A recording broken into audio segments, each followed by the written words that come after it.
Digboi মুলুকগাঁৱৰ football প্ৰতিযোগিতাত Bogapani north football ক্লাবৰ বিজয়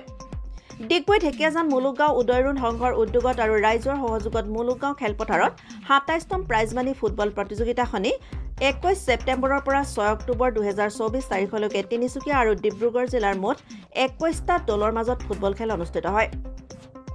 ৬ অক্টোবৰ তাৰিখৰ চূড়ান্ত ফুটবল প্ৰতিযোগিতা খেলখনত মুলুকগাঁও এফচি বনাম বগাপানী নৰ্থ এফচিৰ মাজত তুমুল প্ৰতিদ্বন্দ্বিতা হয়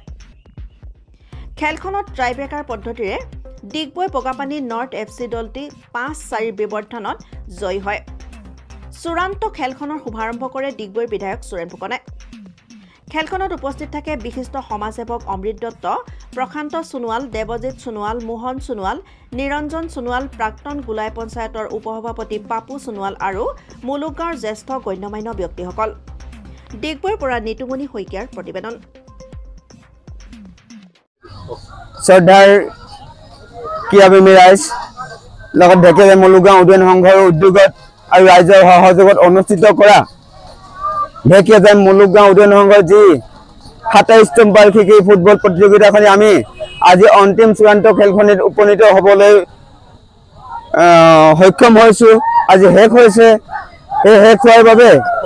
আজি প্ৰথম পুৰস্কাৰ বিজয়ী হৈছে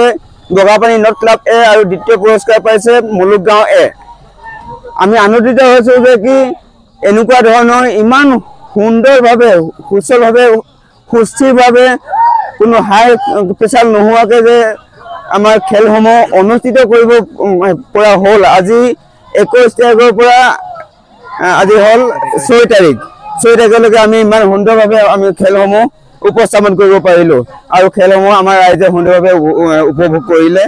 আৰু আমাৰ এটা অনুৰোধ যে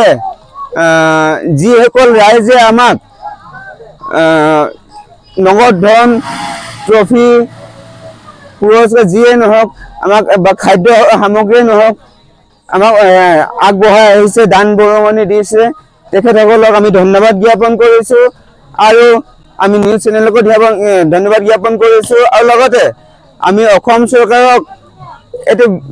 বিনম্ৰ অনুৰোধ জনাইছোঁ যে আমাৰ এই পিছপৰা গাঁওখনৰ এদিন আহি তেখেতসকলে যাতে খেলসমূহ পৰিদৰ্শন কৰি লগতে আমাৰ এই খেলপথাৰখন কিছু উন্নত মানৰ কৰিব পৰাকৈ যাতে তেখেতসকলে সহায় সহযোগ আগবঢ়ায় তাৰ বাবে আমি তেখেতসকলক অনুৰোধ জনাইছোঁ আহ্বান জনাইছোঁ ধন্যবাদ।